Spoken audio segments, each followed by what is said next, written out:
What's going on, guys? I want to talk to you today about one of the most frequent and common questions that I not only see, but I see on other guys' channels, and it's one that, to be honest, you guys shouldn't even be asking.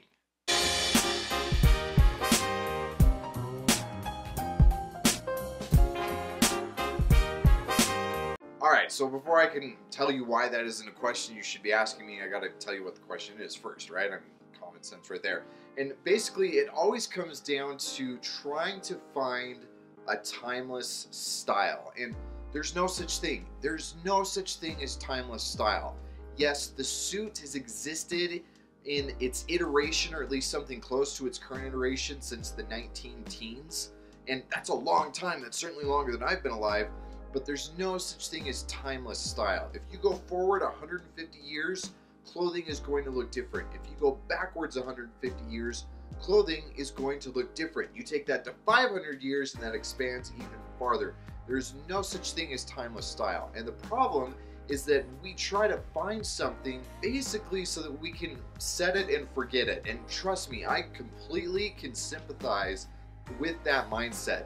Style is not something that the average guy, or even someone who's really into this like me, wants to spend a whole lot of time or a whole lot of mental energy figuring out, well, what do I wear this year? Or how do I change according to this? Or what if things change and styles improve or go in different directions, or any of that other stuff? And it sucks to have to think about the fact that all of that changes, and we want to find some way to make it last as long as possible. Now, the problem though is that we take this idea of wanting to maximize the output while minimizing the input and think that the solution to that is developing a sense of timeless style. And there's no such thing. There's not. Now, there's 4 reasons why timeless style is impossible, and why getting into this mindset of how do I just set it and forget it can be damaging for you. The first one is not even necessarily related to the way that things look, but just related to the idea of you can go out and buy everything that you need, and then you never have to do it again. And it's a really simple problem. Your clothing wears out. I have a buddy who texted me the other day, and he was asking me about the longevity of what he could expect out of a J. Crew suit, because he blew the crotch out of it. And it doesn't matter what you buy at some point, because of the durability or lack thereof of the cloth or the construction or something else, you're going to have to replace it. Now, the second reason is something that's similar to that, and it's that your body changes.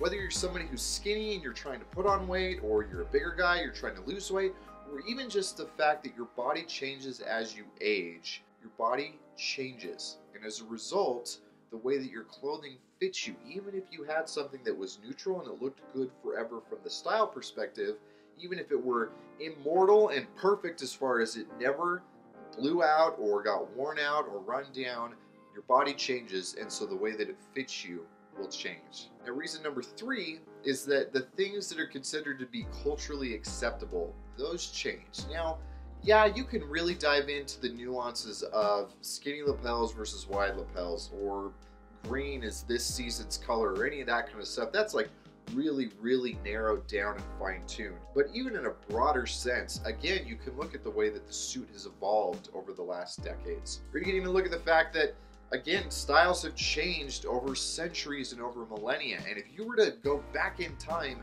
to ancient Rome and wear a suit, you're going to look like an idiot. Just like if you were to go forward 2,000 years and wear a suit, you're going to look like an idiot. Just like today, if you show up in a toga, it could be the best, most perfectly executed, like awesome toga that would have been like the top of the top as far as style and status and all those other things in ancient Rome.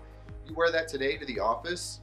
No way, dude. You're gonna look like a complete idiot. And so things that are culturally acceptable on a macro scale change, and obviously they change on a micro scale, and what you want to do is be able to find the balance between not getting so focused on these little nuances and these trends and how they come and go, without totally ignoring trends, because you know how styles change?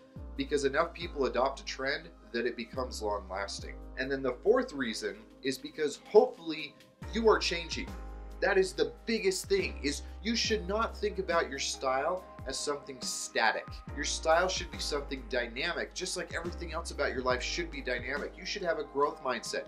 You should be focused on not being the same person in 5 years that you are today. And if your clothing still tells the same story 5 years from now than it does today, then you're missing out on opportunities. You're not dressing intentionally, and you're not taking full advantage of all the benefits that can come from your style. Just like I don't look the same way I did 5 years ago. I can go back to 5 years ago when I first started writing the blog, and I can look at photos and I can go, whoa, that's totally different. And it may be a little bit different just in nuance, but I can see the difference, and that difference comes because I have grown and progressed as a person, and my style reflects that accordingly. You should be doing the same thing. So get out of this mindset of style being something that you can just set and forget. Now, that being said, I don't want you to think that that means that what I'm telling you is every season you need to go out and completely replace your wardrobe, because that's not the case either. There is a big difference between building up your style and the amount of effort that goes into it there, and then maintaining it or slightly updating it or evolving it as it goes from there. It's like your physique. The amount of work that goes into getting from not in great shape to getting in great shape is a ton of work. And there is still work involved in being in great shape and being in great shape. There's still work there to just maintain. If you just quit, if you stop working out, you start eating crap, you get overstressed, you stop sleeping well, then your body is going to go back to that default. And it's the same thing that happens with your style. It's the same thing I see over and over and over again with guys who get caught up in their aesthetic inertia, is they put in the time, they put in the effort to really improve it, and then they think that that's it. I've crested the mountain, I have made my peace, I've done my job. Then eventually it starts working against them. So change your mindset.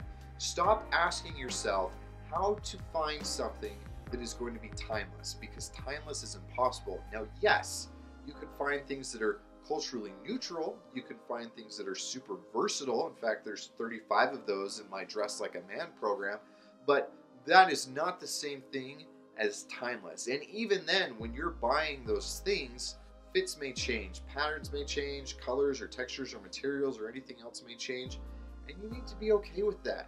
You need to be okay with the fact that the story you're telling with your clothing is always going to be updating, or it should always be updating, because otherwise you're just being stagnant. I want to hear what you guys have to say about this. Have you fallen into this same trap? I know I have. And as soon as I had that change in my mindset, then everything got better, because rather than seeing it, whether it's my clothing or my fitness or my parenting or how often I clean my car or how often I make my bed, everything has to continually be done in order for life to work. Otherwise, you have entropy. In fact, we're going to call it that. We're going to call it aesthetic entropy, where if you're not continually putting effort into it, even just maintenance efforts, then it's getting worse and it's starting to work against you. So, like I said, leave me a comment below. Let me know what you think, and I will catch you guys on the next one.